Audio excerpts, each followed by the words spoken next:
વાત કહી શકાય છે કે આ વિસ્તારમાં વરસાદ પડ્યો છે। મહત્વની વાત એ છે કે આજે બ્રેકિંગ ન્યૂઝ છે। અહીંયા આજે વાપીથી અત્યારે અમે પહોંચી ચૂક્યા। વાપી આ બાજુ છે તે દમણ છે અને બીજી બાજુ વિસ્તાર છે તે સેલવાસ અહીંથી ફક્ત ને ફક્ત 14 કિલોમીટર આવેલું છે। ત્યારે દમણ જે છે તે ફક્ત ને ફક્ત 5 કિલોમીટર અમે દમણ પણ પહોંચ્યા। તમામ વિડીયો છે તે પણ અમે બતાવ્યા। પરંતુ મહત્ત્વની વાત એ કહી શકાય છે કે આજે વહેલી સવારથી જ આ વિસ્તારમાં છે ત્યાં વરસાદ છે। સુરતથી લઈને વાપી સુધી છે ત્યાં વરસાદ છે, ધોધમાર વરસાદ પડે તેના કારણે અહીંયા રોડ ઉપર પાણી ભરાયા છે। મહત્ત્વની વાત એ છે કે વાપીના આજુબાજુ વિસ્તારમાં ભારે વરસાદ પડવાના કારણે રોડ ઉપર ઠેર ઠેર પાણી ભરાયા છે।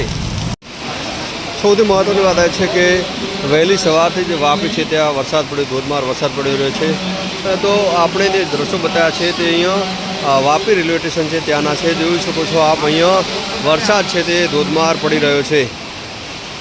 સૌથી મહત્ત્વના બ્રેકિંગ ન્યૂઝ મહત્ત્વની વાત કહી શકાય છે કે આ વિસ્તારમાં વરસાદ પડ્યો છે। મહત્ત્વની વાત એ છે કે આ જે દ્રશ્યો છે તે આપ જોઈ શકો છો। અહીંયા મોટા પ્રમાણમાં અહીંયા વરસાદ પડ્યો છે જેના કારણે